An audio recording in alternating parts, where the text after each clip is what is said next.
Olá, tudo bem? Estamos aqui em mais um vídeo para falarmos de mais um reformador. E hoje nós falaremos desse camarada aqui, ó, que está escrevendo, na verdade já está traduzindo a Bíblia, né? Um spoiler. Esse monumento aqui atrás de mim, ó, opa, de cá, é um monumento feito para ele, ou em homenagem a William, né? Graças à grandiosa obra que ele fez, e nós já vamos conversar sobre isso, né? Então, William Tyndale viveu de 1484 até 1536. Olha que legal, mais ou menos, né? Se a gente olhar para essa imagem aqui, eu não consigo entender absolutamente nada e nem vou me atrever, claro, a ler isso, né? Porque isso literalmente está em grego para mim. Imagina que se você for a algum lugar, o pessoal começar a falar assim em grego ou tiver escrito e você, claro, não for fluente, isso não vai servir para nada. Não vamos aprender e não vamos entender absolutamente nada. Isso aí está agora aqui na nossa língua. Toda a escritura é divinamente inspirada e proveitosa para ensinar, para mostrar erros, para corrigir e para instruir na justiça. Isso está escrito lá em 2 Timóteo 3,16. Olha que legal. A escritura ela é feita para nos ensinar, para nos mostrar nossos erros. Se ela tiver assim, numa linguagem que nós conheçamos, beleza. Agora, e se não tiver? A gente não consegue entender absolutamente nada. Vamos conversar mais sobre isso. Então, William Tyndale era um servo apaixonado, gostava muito da Bíblia e das verdades bíblicas, né? Ele é conhecido como, ou ficou conhecido como o pai da Bíblia inglesa, porque ele buscou a toda a sua vida, o seu foco, o seu objetivo era traduzir essa Bíblia, aquela lá em grego, hebraico, para o idioma da sua nação, da Inglaterra. Ele era muito correto, amável, conhecido até como manso e humilde, como uma pequena criança. Ele buscava isso. Tem até uma história que ele foi dar aula para algumas crianças que no começo ficaram meio assim, olhavam para ele, mas depois, pelo trato tão amável dele, as crianças passaram a gostar e a amar muito a vida do William.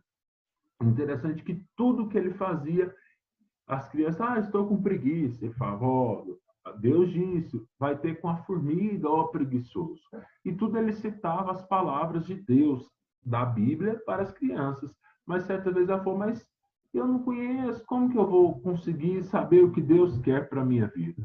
Por isso que, mais uma vez, né, buscava a todo instante traduzir a Bíblia. A família dele tinha dinheiro até, família rica, mas perdeu tudo por conta da guerra. Então, ele passou até a dar aula para o seu sustento. Ele era tutor de algumas crianças, que foi essa história que eu contei, de tudo ele citava Deus, né? Interessante também, uma outra curiosidade, é que ele visitava, ele e alguns amigos seus, visitavam as pessoas, além de conversar, tal, sempre davam um jeito de pegar um livro emprestado para poder ler, para aprender mais e mais. Numa dessas visitas, ele se deparou com uma tradução de parte da escritura da Bíblia de John Wycliffe, que o motivou ainda mais a traduzir toda a Bíblia, porque a grande vontade dele, o desejo, era de traduzir a Bíblia para que todo mundo pudesse ter acesso, seja qual for a seu nível econômico ou da sociedade. Todo mundo deveria ter acesso às escrituras. E as verdades dessa Bíblia estão acima de tudo e de todos. Muitos amigos dele falam, cuidado, que essa tradução da Bíblia aí, os papas, os padres, todo mundo, o poder da igreja vai querer te matar. Ele não tinha medo, porque ele sabia que Deus estava com ele. E mesmo que esses grandiosos reis poderosos, papas, tinham leis boas, mas as verdadeiras e as melhores leis eram expressas na Bíblia. E era isso que ele queria que todo mundo pudesse ter. É como se hoje em dia ele pudesse compartilhar isso pelas redes sociais, pelas mídias todas, né? E porque na época a igreja era só para os intelectuais. Os amigos de William até faziam coisas erradas, mas iam à igreja. mas eles chegavam na igreja, o culto era em latim, em grego, eles não entendiam nada. Então, aquela escritura lá, do começo do vídeo, não era útil para o ensino, para a instrução, para mostrar onde eles estavam errados e como deveriam proceder. Mas o William foi caminhando nessa busca por tradução da Bíblia. Algumas pessoas o ajudavam muito. Um amigo dele chamado Fright o ajudou bastante. Infelizmente, esse Fright foi até preso por conta disso, né, dessa tradução da Bíblia. William conseguiu fugir da Inglaterra para a Alemanha, em Hamburgo, né? E interessante que antes dessa fuga ele falava que ele precisaria de ganhar 10 libras por ano, porque com esse dinheiro ele conseguiria se sustentar e também, claro, conseguiria, de certa forma, custear as despesas para a tradução da Bíblia, que era o objetivo dele. E lá na Alemanha, em Hamburgo, ele teve um comerciante que deu esse dinheiro para ele, dava esse dinheiro e sustento para que ele ficasse por conta da tradução da Bíblia. Mas nem tudo são flores, né? Nem tudo é só mil maravilhas. Esse sacerdote Roy chegou em William e falou: oh, eu também amo a Bíblia, eu também quero demais dar conta, poder ajudar. O que eu posso fazer?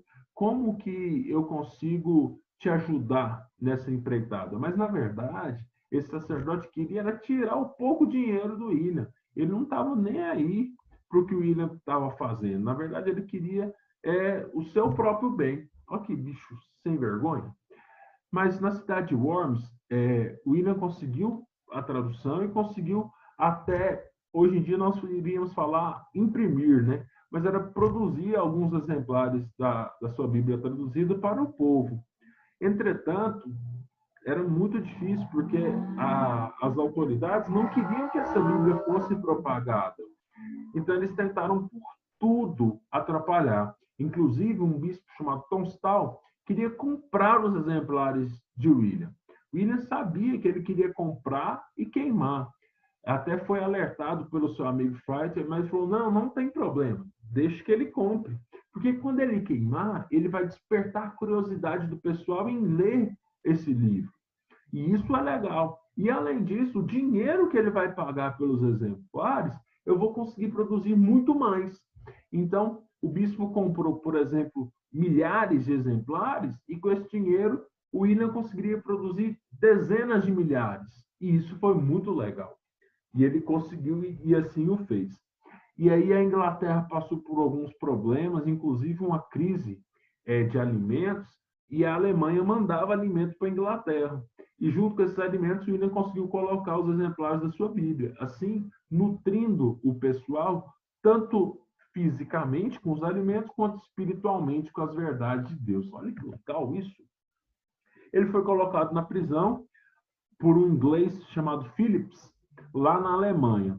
E o interessante é que ficou um ano preso, só que ele tinha pena e papel.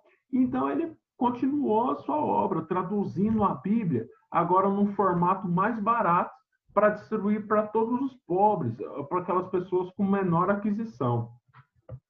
Quando ele terminou isso, ele mesmo disse: agora o meu trabalho está terminado e eu espero apenas pela demissão. Ele já sabia que teria a salvação, iria morar no céu com Deus, e a sua obra era essa: transcrever a Bíblia para o inglês. E assim ele ficou feliz. Entretanto, ele foi queimado como herege no dia 16 de outubro de 1536. Mas ele falava que o maior legado que ele poderia deixar era a Bíblia. E tanto é que, antes de morrer, ele disse: ó Deus, agrada-te em abrir os olhos do rei da Inglaterra, tanto do rei como de todo mundo, para que ele pudesse pegar aquela Bíblia e estudar, e assim ter o conhecimento e as verdades de Deus. Fiquem com Deus, um grande abraço e até a próxima.